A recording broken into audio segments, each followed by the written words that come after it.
Pourquoi tu n'arrives pas à tenir ta diète? Pourquoi est-ce que tu craques? Et comment y remédier? Si tu veux un physique tracé, si tu veux perdre du gras, traquer ta diète, c'est essentiel. Je te montre juste mon physique à gauche où je ne traquais pas ma diète et mon physique à droite où je traque ma diète. Tu pourrais te dire non mais là j'ai un meilleur programme, j'étais peut-être coaché, là j'avais plus de connaissances, mais non, la seule différence qu'il y a entre la gauche et la droite, bien que j'ai pris quand même un peu de muscle depuis cette photo, c'est bien le taux de masse grasse. Mais attention, quand on parle de traquer sa diète, on parle pas de traquer des chiffres ultra complexes, non, on parle uniquement de traquer ses macronutriments et ses calories, c'est tout.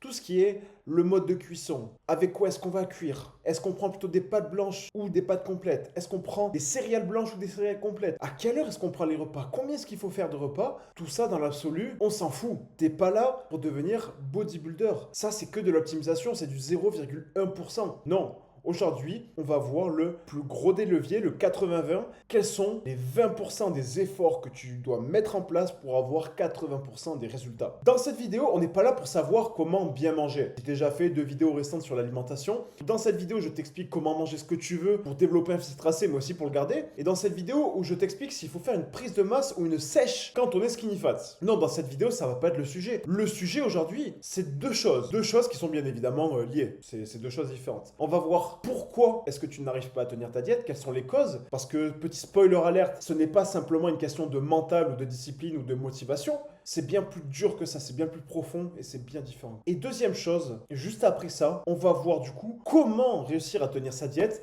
grâce à 9 conseils brutalement efficaces. Mais réellement, tu vas réussir à tenir ta diète ultra facilement. Dis-toi que sur cette photo là, je suis extrêmement sec. On voit des veines qui remontent tout au long du ventre. Ton objectif, c'est peut-être pas d'avoir le ventre veineux comme ça, mais si tu veux un physique plus tracé, si tu veux perdre du gras au point d'en voir tes abdos, sachant que là on voit bien mes abdos, je ne suis pas du tout en train de contracter, qu'on soit bien d'accord. Eh bien, il va falloir que tu sèches, mais pour sécher, il va falloir réussir à tenir ta diète. Parce que tu auras beau avoir la diète la plus parfaite possible, la diète la mieux construite possible, si tu n'arrives pas à la tenir, ça ne sert à rien. Donc, comment maximiser son adhérence? Donc, dans cette vidéo, on va voir pourquoi est-ce que tu craques et comment ne plus craquer. Et tu vois, ces 9 conseils, je les applique sur moi-même, comme tu as pu le voir ici, mais je les applique aussi sur des centaines de clients que j'ai moi-même accompagnés et je t'ai mis quelques-unes de leurs transformations ici. Je te laisserai mettre pause pour les regarder. Donc, dans un premier temps, on va voir pourquoi est-ce que c'est si facile de craquer. Pourquoi c'est si dur de résister à la malbouffe? Pourquoi est-ce que tu as des pulsions si fortes que même avec le plus gros mental, même avec la plus grosse discipline, tu craques quand même? Et juste après, je te donnerai mes conseils bien sûr, qui sont brutalement efficaces. Tu sais, j'ai commencé la musculation pour perdre du gras, pour avoir un physique plus tracé. Et je souffrais d'un TCA, sans le savoir, qui est l'hyperphagie. C'est-à-dire que j'étais capable de manger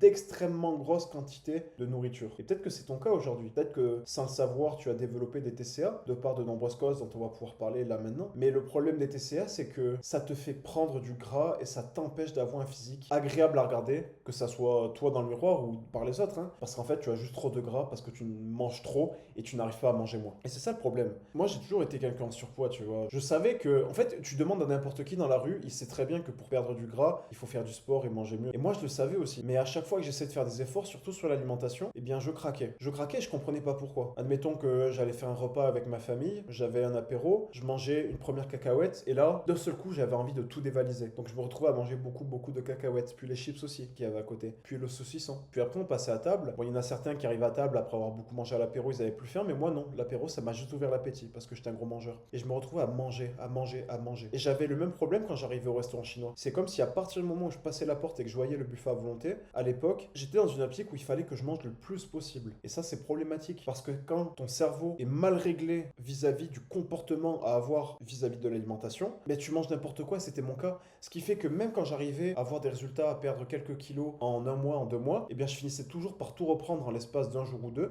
parce que je mangeais tellement que derrière, mes craquages venaient saccager littéralement ma progression. Et c'était impossible d'y résister pour moi. Pourtant, je suis quelqu'un, je pense, qui a quand même du mental, qui a de la discipline, mais ça n'a pas suffi. Et ça ne suffira jamais. Le mental, la discipline, je n'ai jamais vu une personne qui était suffisamment disciplinée pour réussir à ne pas craquer. On soit bien d'accord. Alors oui, il y a des moments où tu seras fort, mais il suffit d'un seul moment de faiblesse pour craquer et pour avaler plus de calories qu'il ne t'en fallait. La première raison, ça peut être, qui t'amène à craquer, ça peut être le mélange sucre, gras, sel, que tu retrouves en fait fait chez les industries agroalimentaires. Tous les aliments sont faits pour que tu aies envie d'en reconsommer. Le principe d'une entreprise, c'est de faire toujours plus d'argent. C'est de faire rentrer toujours plus d'argent. L'industrie agroalimentaire, la stratégie qu'elle a pour faire toujours plus consommer, c'est de te faire goûter un aliment qui va te donner envie d'en manger plus pour que tu achètes un paquet, un gros paquet, que tu le termines et que rapidement tu en achètes d'autres et que tu sois addict à l'alimentation qu'ils vendent. Donc quand c'est des aliments sains, c'est pas grave, mais quand on parle de Kellogg's, quand on parle de céréales de façon générale, quand on parle de chips, quand on parle de bonbons, quand on parle de chocolat, c'est très dur de résister. Et tu n'y peux rien, ce n'est pas ta faute. C'est les industries qui veulent, elles veulent pas ton mal, mais il y a un conflit d'intérêts entre toi, ta santé, et eux, leurs intérêts financiers. Ils ne sont pas foncièrement mauvais, ils veulent simplement faire de l'argent. C'est le principe d'une entreprise. Ce mélange sucre-gras-sel, c'est le mélange parfait pour te donner envie de consommer toujours plus. Tu vas regarder dans tous les aliments que tu kiffes, il y a toujours un mélange sucre-gras-sel. Exemple, le burger que tu kiffes manger au fast-food. Tu as du sel, forcément c'est salé. Tu as du gras parce qu'il y a de l'huile et la viande elle est grasse. Et tu as du sucre, de par les glucides qui se trouvent dans le pain, plus le sucre qui est rajouté. Donc on se retrouve avec un mélange, je sais plus le nom que ça porte, mais une sorte de trigger dans ton cerveau qui va te pousser à manger toujours plus. Donc je vais pas m'étaler, si vous voulez que je fasse enfin si tu veux, je vais te tutoyer, si tu veux que je fasse une vidéo plus détaillée sur l'industrie, la société et comment est-ce que la société te pousse à manger toujours plus, dis-le moi en commentaire, je me ferai un plaisir de faire cette vidéo. Ensuite, tu as le marketing qui est omniprésent. Comme je te le disais, l'intérêt des fast-food, l'intérêt même des restaurants comme McDo, comme Burger King, comme KFC, c'est de te faire manger toujours plus. Donc ils vont envoyer énormément de budget pub pour avoir un ROI, donc un retour sur investissement, qui est toujours plus important, que ce soit relativement ou dans l'absolu. Donc tu vas être bombardé de pubs constamment, que ce soit sur les panneaux publicitaires, que ce soit à la radio, même si plus personne n'écoute la radio, que ça soit sur tes vidéos YouTube, tu retrouves des emplacements, enfin des vidéos qui apparaissent à l'écran. Quand tu regardes des films, quand tu regardes la télé, tout le temps, partout. Quand tu ouvres un jeu mobile, hein, c'est bombardé de pubs. C'est comme ça que les créateurs de jeux mobiles font de l'argent. Bref, tu es bombardé de marketing pour t'amener à consommer toujours plus. Et je l'ai pas mis, mais des trucs tout con, mais quand tu télécharges par exemple l'appli Uber Eats, constamment, il t'envoie des notifications. Tiens, aujourd'hui, on fait une promotion sur les repas Burger King. Est-ce que tu veux profiter de cette remise de 10 euros? Avec un repas à 5 euros. Forcément, c'est tentant. D'ailleurs, petit conseil là très rapide, désinstalle carrément Uber Eats, Deliveroo, tout ce qui va avec. Ou au minimum, enlève les notifications. Quand t'es en sortie de boîte, c'est tout con, hein, mais quand t'es en sortie de boîte, que t'es fatigué, que t'es alcoolisé, c'est là où tu craques. Il y a deux moments, moi j'ai remarqué où je suis faible. C'est.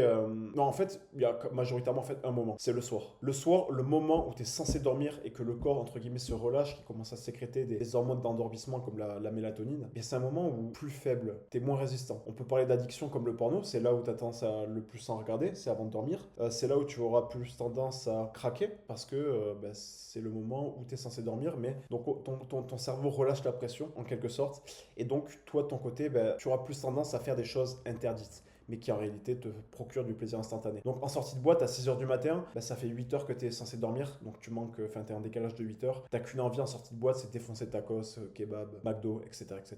Veille tard, c'est le même problème que dans les sorties de boîte. Tu as tendance à craquer trop facilement parce que c'est le soir, tu es censé dormir, mais les lumières te maintiennent éveillé, donc tu es amené à plus facilement craquer. Les repas de famille, comme je te l'expliquais tout à l'heure, moi, quand je faisais un repas de famille, et c'est sûrement ton cas, tu es amené à craquer trop facilement parce qu'il y a tellement de tentations, surtout si tu vas chez les grands-parents qui te préparent énormément à manger, bien tu es facilement tenté de manger des tonnes et des tonnes de nourriture. Tu as aussi ton éducation et ton rapport à l'alimentation. Ton éducation, c'est comment est-ce que tu as été éduqué vis-à-vis de l'alimentation. Peut-être que, et tu peux pas leur en vouloir, mais tu as eu des parents qui n'ont pas su te donner un bon rapport à l'alimentation, une bonne éducation vis-à-vis de l'alimentation, et tu as créé des comportements vis-à-vis de l'alimentation qui sont pas forcément tip-top vis-à-vis de ta santé, tu vois. Tu as une mauvaise façon d'aborder l'alimentation. D'ailleurs, reste bien jusqu'à la fin de cette vidéo parce que là, n'oublie pas, juste après, je vais te donner 9 conseils brutalement efficaces. Et tu vois, quand on parle de TCA, les TCA, c'est des troubles du comportement alimentaire, c'est des comportements qui sont trop extrêmes par rapport à l'alimentation. Mais il y a des comportements qui sont quand même problématiques vis-à-vis de l'alimentation, qui je pense ne sont pas considérés comme des TCA, tu vois. Mais le fait de voir l'alimentation que comme du plaisir, pour moi c'est un trouble du comportement alimentaire. Je sais pas si officiellement c'en est un, mais voir l'alimentation que comme un plaisir, c'est problématique. Parce que l'alimentation à la base c'est un besoin, c'est de l'énergie pour ton corps. Et au final, les nutriments qui vont être absorbés par ton corps, si tu bouffes toute la journée de la merde, c'est pas grand chose. Et ton cerveau, enfin ton corps de façon générale, il va être en carence. Du coup, comment y remédier? Bon, comme je te le dis, je vais te donner mes 9 conseils qui sont brutalement efficaces. Surtout le conseil numéro 8, vraiment, c'est un gros cheat code, je crois que c'est mon préféré. Je t'invite vraiment à rester jusqu'à la fin. Premier conseil, avoir un chez-soi centrique. La façon la plus simple d'éviter les craquages, c'est de ne rien avoir qui te pousse à craquer chez toi. Je t'ai pris un exemple trouvé sur Internet. Carrément, tu peux voir qu'il n'y a rien où tu peux craquer. Là, bon, je crois qu'il y a des biscuits, ça, tu les dégages. Là, il y a quelques noix ou quoi, mais la plupart des gens, même peut-être toi, tu n'as pas envie de craquer là-dessus, tu vois. Si tu as envie de craquer là-dessus, tu les dégages de ton placard. Tous ceux, même si ce sont des aliments sains, si à la simple vue, ou si même dans ton quotidien, tu as trop souvent envie de manger ces aliments en trop grande quantité, mais ça en devient un poison, même si en théorie, ce sont des aliments bons pour la santé, tu vois. Ce sont des poisons. Sors-les de chez toi et si vraiment tu as envie d'en manger, t'en mangeras à l'occasion. Mais ton chez toi, c'est censé être un endroit sain, c'est censé être un endroit où tu n'as pas d'aliments de merde comme ça, tu vois. Chez toi, c'est un endroit qui est pur, où il y a juste des choses qui sont bonnes pour toi. Et encore une fois, je le répète, ce genre de placard-là, c'est totalement à bannir avec de la confiture, du Nesquik, des gâteaux, les espèces de roulés là. Là encore des biscuits, du sucre, des Belvita. Bref, tout ça, c'est vraiment de la merde à éviter totalement. Et bien sûr, tu vas me dire, si tu ne vis pas seul, comment est-ce que tu fais? Tu peux vivre avec ta copine, tu as peut-être même des enfants, ou peut-être tu es un peu plus jeune et tu vis avec ta famille. Parle-en à ta famille. Si ta famille est d'accord pour faire le tri et peut-être faire cet effort avec toi, fais-le. Peut-être même que si ta famille elle a besoin de voir cette vidéo, montre-leur. Deuxième chose, c'est cacher les triggers. Mets les triggers, ces aliments triggers, le plus au fond des placards possible. Faut pas qu'ils soient posés à la vue, tu vois. Admettons que tu as une tablette de chocolat et que tes parents, ils veulent, enfin, ou même ta femme, elle refuse que tu n'aies plus ça à la maison. Ne laisse pas ça sur le plan de travail, tu vois, parce que dès que tu vas passer devant, tu vas le voir, ben, tu vas y penser. Et automatiquement, tu auras envie de le manger. Alors que si c'est caché dans un placard, tu as moins de chances d'y penser. Et surtout, quand tu as envie de grignoter, il se peut que tu craques par faim, et bien, et quelque chose à grignoter de plus propre. Et si réellement tu as faim, tu mangeras quelque chose de plus propre, comme une pomme. Également, souvent, on peut confondre la sensation de faim et la sensation, enfin, et le fait d'être déshydraté. Genre, ton corps, il a soif, mais toi, tu penses que tu as faim. Et ça, c'est problématique. Donc, si tu as faim, essaye juste de boire de l'eau, et tu vas voir que finalement, le problème de base, c'est peut-être pas que tu avais faim, mais plutôt que tu avais juste soif. En fait. Deuxième conseil extrêmement efficace, faire des choix intelligents au restaurant. Je te prends l'exemple de la pizza. Tu vas dans une pizzeria. Tu as le premier type de personne qui va prendre une petite entrée avec la fausse bonne idée qui est la salade César, avec un petit mojito, et puis après va arriver la pizza 33 cm à la bolognaise avec 2 verres de vin parce qu'il faut se faire plaisir, et puis la petite planche de fromage pour le dessert avec le petit brownie qui va bien. Là, on est sur un repas très calorique. L'idée, c'est pas de ne plus aller au restaurant. Bien sûr qu'il faut aller au restaurant, bien sûr qu'il faut avoir une vie, bien sûr qu'il faut se faire plaisir, bien sûr qu'il faut sortir avec les potes, et bien sûr que non, il ne faut pas amener le Tupperware au restaurant. Il y a des choix plus intelligents à faire. Déjà, le mojito et l'entrée, tu peux t'en passer. Les 2 verres de vin, admettons que tu veuilles te faire plaisir, pourquoi pas juste un verre? C'est très bien. La pizza, tu prends la pizza que tu veux, mais bon, prendre une margarita, ça reste 2 fois moins calorique qu'une bolognaise. Prendre, si tu veux vraiment une pizza qui est bonne, mais qui est calorique comme une 4 fromages ou une bolognaise, au lieu de la prendre en 33 cm, tu la prends en 25. En 25, tu verses, enfin, tu enlèves le dessert avec le plateau de fromage, et tu te retrouves, voilà, avec un vrai repas convivial, tu vois, ou au dessert, tu prends une salade de fruits, tu vois, et tu te retrouves avec un repas qui est convivial, avec qui tu peux le partager avec les potes, et t'as avalé genre 3 fois, 4 fois moins de calories. C'est bien de vouloir se faire plaisir, mais à se faire plaisir et se faire plaisir. À se faire plaisir intelligemment et à se faire plaisir comme un golemon en mode c'est bon, j'ai suffisamment fait d'efforts, je mange ce que je veux. Ça, c'est problématique parce que tu vas beaucoup trop manger de calories. Ça va compenser, ça va venir détruire le déficit que tu as créé toute la semaine et ça va en fait t'amener à prendre du poids parce qu'en moyenne, tu ne seras plus sans déficit calorique. Troisième conseil extrêmement efficace, accepte les écarts. Clairement, il y a des moments où tu vas faire des écarts, c'est sûr et certain. Tu vas faire un repas de famille, tu vas sortir manger un kebab après la boîte ou je ne sais quel autre écart, c'est ok. Mais je ne veux pas que tu compenses cet écart. Parce que déjà, quand tu vas te faire plaisir, déjà, il ne faut pas culpabiliser. Je veux pas que tu compenses et je veux pas que tu culpabilises. Je veux pas que tu culpabilises parce que la culpabilité que tu vas ressentir, elle va créer des connexions dans ton cerveau entre le plaisir et la culpabilité, ce qui fait qu'à chaque fois que tu ressentiras du plaisir, tu ressentiras de la culpabilité. Pour les petits malins, non. Quand tu ressentiras de la culpabilité, il n'y aura pas de plaisir. Et par contre, à chaque fois que tu vas ressentir du plaisir, il y aura de la culpabilité. Donc à chaque fois que tu prendras du plaisir, il y aura toujours cette émotion négative associée au plaisir. Donc ça peut sembler rien du tout comme ça. Je t'assure que c'est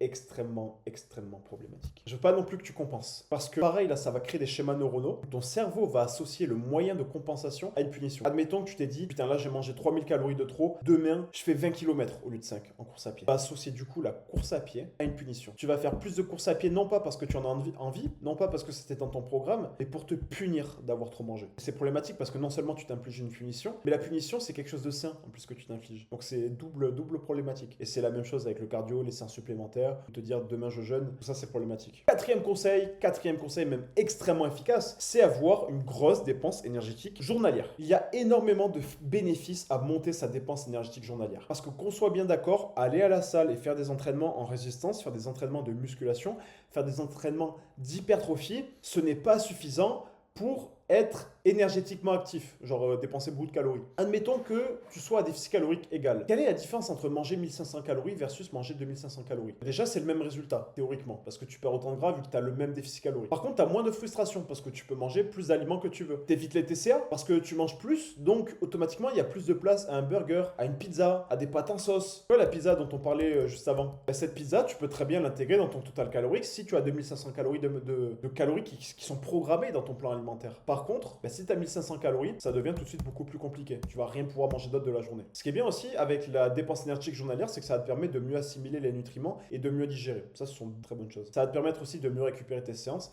et surtout de gagner de l'énergie. Tu seras, en fait, c'est con, mais plus tu vas dépenser de l'énergie, plus tu seras haut en énergie mentale. Comment est-ce qu'on augmente sa dépense énergétique? Il y a plusieurs façons. Il y a la marche à pied, c'est facile, mais c'est un peu plus chronophage et ça peut être facilement redondant, donc assez peu de plaisir associé. Tu peux faire tout simplement de la course à pied ou du vélo, tu vois. Ça demande plus d'efforts, c'est un peu plus dur, mais le rendement est beaucoup plus efficace à temps égal. Et ça te permet aussi d'améliorer ton endurance. Et plus tu vas avoir de l'endurance, plus le rendement va augmenter par rapport à la marche à pied. Et ça peut être aussi en t'inscrivant à un sport annexe à côté de la musculation. De la boxe, du rugby, du foot, du basket, du hand, peu importe. C'est plus motivant. Bon, certes, ça demande du temps, ça demande de l'argent, mais c'est énormément de dépenses énergétiques journalières. Si tu veux avoir plus d'informations sur la DEJ, parce que tout ça là, c'est extrait, c'est qu'une partie extraite de cette vidéo, je t'invite tout simplement à aller voir cette vidéo qui est disponible sur ma chaîne. Conseil extrêmement efficace. Numéro 5, il s'agit de cuisiner. On en parlait tout à l'heure, Avoir une grosse DEJ, ça te permet automatiquement de manger plus à déficit calorique égal. Donc, ce que tu vas pouvoir faire, c'est cuisiner, te faire plaisir, manger des burgers maison, manger des wraps maison, manger des pâtes en sauce. Regarde, ça c'est des exemples de trucs que je mange. J'ai fait un tacos maison, j'ai fait des burgers maison. Là, je suis au restaurant, j'ai pris des beignets, des macarons, j'ai pris des fraises, des beignets à la noix de coco. Là, j'ai fait 4 burgers rien que pour moi. Là, c'est des wraps en sauce avec du fromage. Là, je suis allé au resto, j'ai mangé une entrecôte. Clairement, je me fais plaisir et ce tous les jours. Ça, c'est un exemple sur une semaine. Bon, je te mets cet exemple à chaque fois dans les vidéos. Faudrait que je prenne d'autres photos de ce que je mange. Parce qu'à force, tu vas croire que je me suis juste fait plaisir pendant une semaine. Mais littéralement, c'est ce que je mange tous les jours. Et si tu veux te faire plaisir comme ça tous les jours, je te donne des recettes extrêmement simples, extrêmement faciles et très goûteuses gratuitement. Tu peux les télécharger directement en cliquant sur le lien qu'il y a dans la description. Conseil numéro 7. Reste bien jusqu'à la fin parce que souviens-toi, le 8, pour moi, c'est réellement un gros game changer. Pour moi, c'est le meilleur, le 8. Conseil numéro 7. Choisir des alternatives aux aliments caloriques et favoriser le volume alimentaire. On rentre dans un truc un peu plus technique. Je te donne un exemple. Le Nutella qui est extrêmement calorique. Et on va pas se mentir, rien qu'à penser au Nutella, limite, t'as envie de baver. Le Nutella, tu manges une cuillère, c'est quoi? Ça doit être 100, 150 calories. Je saurais pas dire à vue d'œil, là, une cuillère à soupe. Ça va très très vite. À l'inverse, tu me fais une pâte à tartiner maison, c'est beaucoup moins calorique, genre peut-être 5 fois moins calorique, et c'est tout aussi bon. Tu vas simplement mélanger, allez, 30 ml de lait à peu près, avec 40 g de whey goût chocolat. Tu rajoutes du cacao, t'as juste à mélanger. Tu peux même rajouter de la stevia si c'est pas assez sucré. T'as un Nutella qui est excellent. Tu peux même le rendre encore plus sucré que le Nutella de base. Parce qu'en fait, tu n'as aucune source de lipides dans le Nutella fait maison. Tu vois, dans la pâte à tartiner fait maison. Donc c'est 10 fois moins calorique. Les fast-food, au lieu de manger un burger dans le steakhouse de chez Burger King, je crois qu'il fait 1100 calories, 1200. Tu te fais un burger maison. Là, les 4 burgers que j'ai fait avec du pain, je crois qu'il y avait 900 calories. Au total, c'était 225 par burger à peu près. Avec du fromage de chèvre à chaque fois dedans. Donc c'est une dinguerie. Les frites, tu les remplaces par des pommes de terre ou air fryer. La mayo, qui est une sauce à 600 calories les 100 grammes, il me semble. Tu prends du ketchup allégé. Je crois que c'est 60 calories les 100 grammes de ketchup. On est sur littéralement 10 fois moins de calories. La glace, je crois une Ben Jerry, c'est 1200 calories ou 1300. Tu la remplace par une glace à l'eau top. Moi, c'est la marque que je connais, mais il y en a dans tous les monoprix. Mais c'est une marque qui te propose des glaces à 200, 300, 400 calories en fonction des goûts, tu vois. Le pot entier, sachant que t'es même pas obligé de manger tout le pot, tu vois. Si t'es fan de soda, t'as une alternative, c'est la soda zéro. C'est extrêmement bon. Il y a des gens qui te disent, ouais, le soda zéro, c'est moins bon parce qu'il y a de l'aspartame, je sais pas quoi. Les gars, honnêtement, faut mieux boire du soda zéro que du soda normal. L'aspartame, il faut des quantités énormes pour que ça devienne dangereux pour la santé. J'avais déjà fait une vidéo sur l'aspartame, d'ailleurs, tu dois pouvoir la retrouver sur la chaîne. Mon Insta, tu vois, il est rempli de comparaisons de la sorte où je propose des alternatives caloriques et des exemples aussi d'aliments à gros volume. Je t'invite directement à aller check ça sur Instagram, théo.info. 8, c'est mon conseil qui est vraiment le meilleur. Ça te paraît con, mais moi, c'est un truc, ça m'a niqué pendant longtemps, c'est éviter l'ennui. C'est peut-être con, ce que je vais te dire, mais il est possible que tu craques dans des moments où t'as rien à faire. Et en fait, tu manges parce que tu t'ennuies. Et là, ça devient problématique parce que tu as un problème de rapport à l'alimentation, que ce soit par ton éducation parentale ou par ton éducation des réseaux sociaux ou par l'éducation que tu t'es toi-même faite en mangeant et avec ton rapport à l'alimentation. Ça fait qu'en fait, ton cerveau, il est programmé pour qu'à chaque fois que tu t'ennuies, tu manges. Mais c'est problématique parce que c'est normal pour l'humain de s'ennuyer. Et si à chaque fois que tu t'ennuies, tu manges parce que t'as rien d'autre à faire, tu vas vite prendre du poids. Et je sais de quoi je parle parce que je mangeais aussi des fois par ennui. Ce que tu dois absolument faire, c'est reprogrammer ton cerveau de façon à ce que tu n'associes pas la nourriture à une activité qui te permet de passer du temps. Si à chaque fois que tu t'ennuies, tu considères la nourriture comme un passe-temps, tu vas vite monter très haut en calories et tu vas vite passer de juste skinny fat à surpoids. Et si tu es déjà en skinny fat, en surpoids, tu vas vite passer à obèse. C'est moi qui te le dis. Il faut que tu trouves des passe-temps, tu vois. Là, t'as rien à faire. Réellement, tu manges parce que tu t'ennuies. T'as même pas faim, mais juste tu t'ennuies. Fais une activité, tu vois. Pourquoi pas lancer une petite activité entrepreneuriale pendant l'heure où tu t'ennuies. 1 heure par jour pendant une semaine, ça fait 7 heures de travail par semaine. Juste avec 1 heure par jour. Par mois, tu cumules 30 heures sur une activité. Ça va devenir un revenu à côté de ton travail, tu vois. C'est cool. Aller chercher 200, 300 euros en plus sur les 3 prochains mois. Pourquoi pas faire du sport, va faire un petit tour de vélo. Même pas en mode charbon, tu vois, même pas en mode performance. Va rouler. Apprends l'anglais, apprends une nouvelle langue. Fais le ménage, passe la tondeuse. Relis tes cours si t'es dans la vie active. Lance ton business. Passe du temps avec ta femme, passe du temps avec tes enfants. Propose-leur des jeux de société. Va voir ta famille. T'as